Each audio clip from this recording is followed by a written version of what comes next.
There's nothing to it, but it makes sense as the game is just more of a testing ground than anything else. And it also makes sense why there's so many different versions of Survive the Killer. It's the horror equivalent of a Roblox hobby. It's easy to make and there's no challenge or goal to it.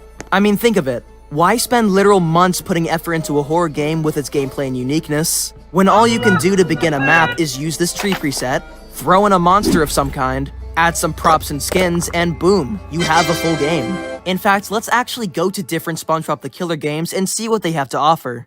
The second SpongeBob game is again called Survive SpongeBob the Killer, with the description just being downright insane. However, spawning in, it actually just led me to a tycoon, so I left shortly afterwards. The third one is called Survive SpongeBob, where instead of a tree map, it's actually just a flat sand texture with some SpongeBob houses. SpongeBob himself was headless for some reason, and naturally he tried to kill me the moment I spawned in. This one I can't even play as it's restricted. And the last SpongeBob game took me to a tree map where the monster was instead Jason, and now we're in space.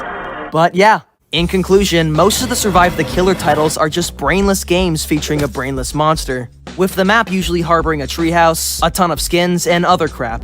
Again, I know these games aren't really supposed to be horrifying exactly. Hell, I even played one of these games back in part 1 and got criticized for it. But nonetheless, these games exist, and it's best I talk about every form of Roblox horror games, whether they're halfway decent or not.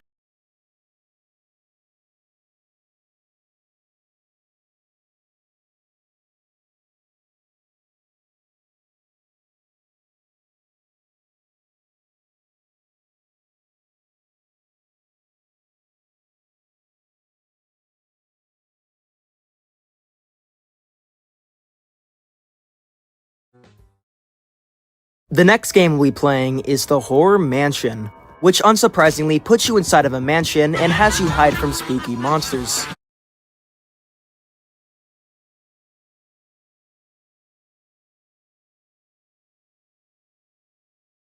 Creatures like Lost Silver, Ravager, or even SCP-096, though they all behave in the same way.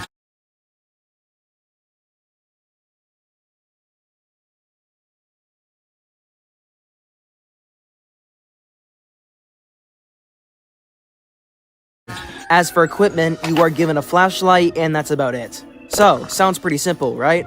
Well, as you'll soon learn, the game's meta isn't exactly about hiding per se, because the main problem with this game is that the monster's AI is broken.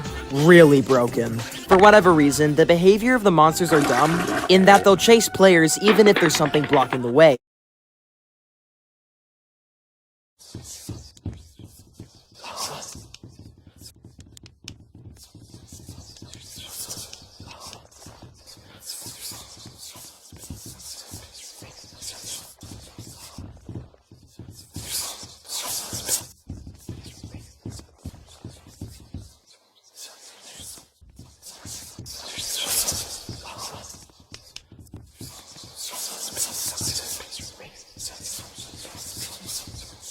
Of course, this does mean you'll miss out on the one reward this game gives you, a survival counter. But in my experience, even if I survived the monster without dying, I still somehow didn't survive since the counter didn't go up. So like, what's the point, hello? So there you have it. A horror game where the meta is just cheesing an AI, that even if killed you would have no impact as you could just respawn. And even if you survived, the counter might be glitched and wouldn't count you in.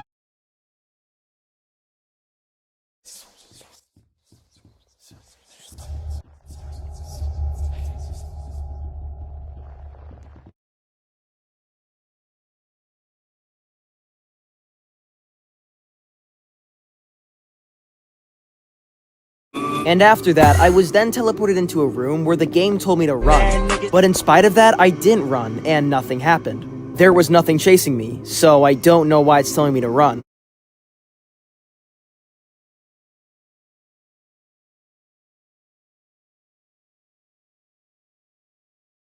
Regardless, I continued moving, and ended up in this place where the only monster in the game appears.